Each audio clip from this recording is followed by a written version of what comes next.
This morning, as we prepare for PMQs, we should also expect to hear the 22 billion black hole being wheeled out yet again as an attack on the previous administration. Now, I'm not going to defend the previous administration at all because I thought, uh, with the exception of Rishi Sunak, who possibly had some promise, didn't show very much until he became leader of the opposition, uh, they were fairly wretched.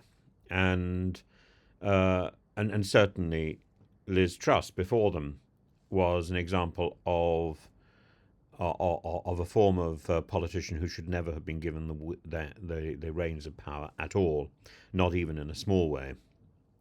And that should have been obvious from her meeting with Sergei Lavrov. It was an embarrassment, and I don't understand how somebody went from that to the keys to number 10. But turning our attention now to the economic narratives being woven by the current government, specifically by Rachel Reeves, the Chancellor, she's taken the art of public deflection to a new height. Since taking office, Reeves has attempted to shift blame for Britain's economic woes onto her Conservative predecessors, and I think there is some blame that can be shouldered there. But after 9 months in power, the excuse is beginning to wear thin. And the reality is that Labour's fiscal strategy under her, or the lack thereof, is generating its own black hole, and one that is deepening as we watch.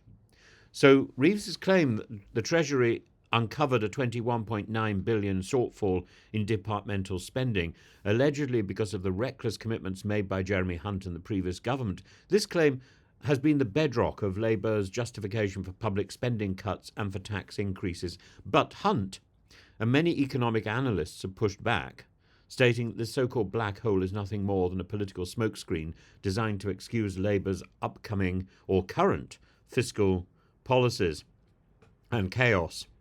And it's worth noting that Reeves has had access to civil service briefings before the election. So if the situation was truly as dire as she claims, she should have been aware of it months before she got into office. Moreover, key figures like Paul Johnson from the Institute for Fiscal Studies have pointed out that a significant portion of the £21.9 billion pound black hole stems from Labour's own policy choices, such as honouring public sector pay review recommendations. And if your own decisions contribute to the shortfall, is it really inherited mismanagement? Reeves has also faced scrutiny over the accuracy of her own professional background. She has often claimed to have spent a decade at the Bank of England, but in reality her tenure there lasted about 5 years at the most, with one of those spent at the London School of Economics completing a master's degree. The discrepancy may seem minor, but it raises broader issues about trust and about whether or not she is believable or indeed is simply a habitual liar. If a candidate in the private sector exaggerated their work history in this way, they would most likely face consequences, serious consequences. Why should politicians be held to a lower standard? Another example of Reeves' shaky economic judgment is her unflinching support for Heathrow's third runway. She's confidently stated that it will be completed within the next decade, yet aviation industry experts, including the CEO of Ryanair, have dismissed this as fantasy. Environmentalists argue that the expansion will exacerbate climate change commitments, while others question whether the economic benefits outweigh the inevitable costs and the legal challenges and the disruption and the time. Labour's attempting to play both sides, attempting to appeal to business leaders with promises of infrastructure investment while simultaneously appeasing environmentalists. But history tells us that sitting on the fence like this rarely works. Reeves' unwavering optimism about Heathrow ignores the reality of bureaucratic delays, regulatory hurdles, and growing public opposition. Reeves has made much of her plans for long-term economic growth, but ordinary Britons are struggling with immediate economic hardships. People want to know what Labour is doing now to help with the cost of living crisis, not what will happen in a decade. With mortgage rates fluctuating, rents rising, food prices still unmanageable for many, the electorate has little patience with promises of future prosperity while their immediate circumstances deteriorate.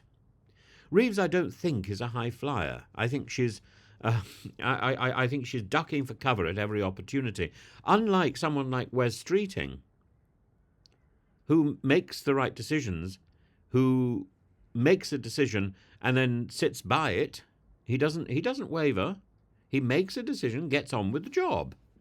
This is somebody who I think within a matter of a year or two will be the leader of the Labour Party, will be the next Prime Minister. There's no doubt about it in my mind. And there's no doubt about it equally that Rachel Reeves' time is limited. And I think she will take down Keir Starmer when she goes, and Wes Streeting will step into the vacant position, and he will do very well. The contradictions in Labour's fiscal policy are glaring, and they're all hers.